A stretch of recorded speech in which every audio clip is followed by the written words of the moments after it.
O dabar antra zona mano darbo, tai yra, kuris padeda jums padvigubinti pardavimus, mano darbo pagalba. Tai yra papildomų pardavimo kanalų, būtent kanalų sukūrimas, tam, kad generuoti papildomą srautą į jūsų, vadinkim, pardavimo mechanizmą, ar tai būtų parduotuvė fizinė, ar tai būtų internetinė svetainė. Žiūrėkit, tradiciniu atveju, jeigu įmonė yra auganti, jinai tikrai 99% turėtų investuoti į mokamą reklamą, ypač tie, kurie dirba mažmenoje, tai yra pardavinėja galutiniam vartotojui, galutiniam klientui B2C. Jie investuoja tradicinius reklamos kanalus. Facebookas, Instagramas, Google'as, YouTube'as, mes mokam pinigus į mokamą reklamą, perkam srautą ir mums tai generuojasi pardavimai. Ir kiekvienas išleistas euras mums atneša kažkiek tų pinigų. Tai jeigu jūs kažkada bandėte investuoti į mokamą reklamą ir jums buvo tiesiog reklama per brangi tam, kad parduoti, jeigu jau panaudosim vien pasiūlymo kūrimo techniką ir sukursim pasiūlymus, žmogui bus lengviau apsispręsti, jau galbūt netgi čionais jūs gausite pelningiau. Bet jeigu jūs dabar parduodate produktus investuodami mokamą reklamą jau pelningai, tai mes tikrai dvigubinsim, trigubinsim jūsų pardavimo rezultatus, jūsų efektyvumą, nes mes turėsim galingus pasiūlymus. Ir dabar vienintelis klausimas yra, o kas atsitiktų, jeigu Facebookas, Google'as, tarkim, užlinktų, sustotų, arba jūs užbanintų, arba jūs tiesiog jau neturėtumėt galimybės tenais reklamuotis, galbūt ta reklama tampa jums per brangi. Realiai, jeigu jūs neturite srauto, jūs neturite trafiko, realiai jūsų verslas sustoja. Viskas. Amen.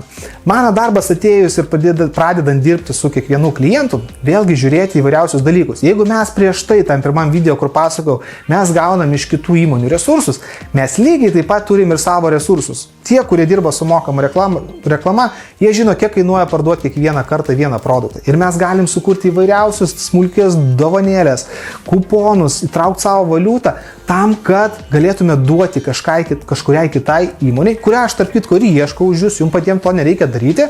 Tai tarkim, jeigu jūs būtumėt, būtent tas pats vėjos robotų pardavėjas, ne?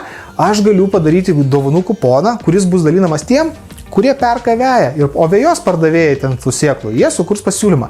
Atsiranda sinergija. Ir kurdamas papildomus kanalus, suradęs kiekvieną naują partnerį jūsų verslui, iš kurio jūs gausite tą vadinamąjį trafiką, jūs turėsite papildomus kanalus jūsų verslo augimui. Iš tokių kanalų galima sukurti 1, 2, 3, 5, 10, 15. Kuo mes ilgiau dirbam, tuo mes daugiau partnerių, tai yra kanalų turime, tuo mes daugiau stabilesnį verslą ir augantį verslą ir pelningą verslą turit. Ir koks yra žiauriai geras dalykas? Jeigu jūs investuodami į mokamą reklamą, pirmiausia sumokat už reklamą ir paskui turite rezultatą ir skaičiuot, ar įvyko pardavimas ar ne, jūs perkate srautą, darydamas partnerystės ir kiekvieną partnerystę kaip atskirą kanalą, aš realiai moku tik tai tada, patiriu, vadinkim, kažkokią investiciją iš savo pusės, tik tai tada, kai tas žmogus ateina išgryninti. Jeigu aš būčiau vaismedžių pardavėjas, jis ateina atsiimti vaismedį ir aš gaunu galimybę pristatyti savo visą verslą ir pateikti įvairiausius pasiūlymus. Jeigu aš esu žolės robotų pardavėjas, aš realiai panaudodamas tik tai tą žmogus kuponą, tik tai tada realiai man įsitraukia į eilutę kaip sąnaudos, bet tai vėlgi tai yra sąnaudos kaip investicija, kuri leido parduoti man būtent žolės roboto. Jeigu aš taip išdalinu ir nieks netėjo, aš galiu ir milijoną išdalinti. Ir realiai aš nepatirsiu, vienintelės galbūt investicija gausis į spaudą tų kuponų atspausdinimą. Būtent tokiu būdu aš prisidedu prie jūsų verslo ir prisidėsiu prie jūsų verslo augimo, kurdamas tuos kanalus. Ir kuo daugiau aš jų sukursiu, tuo geresnis rezultatas ir mes būsime dar vienu žingsniu arčiau prie jūsų verslo pardavimų padvigubinimo.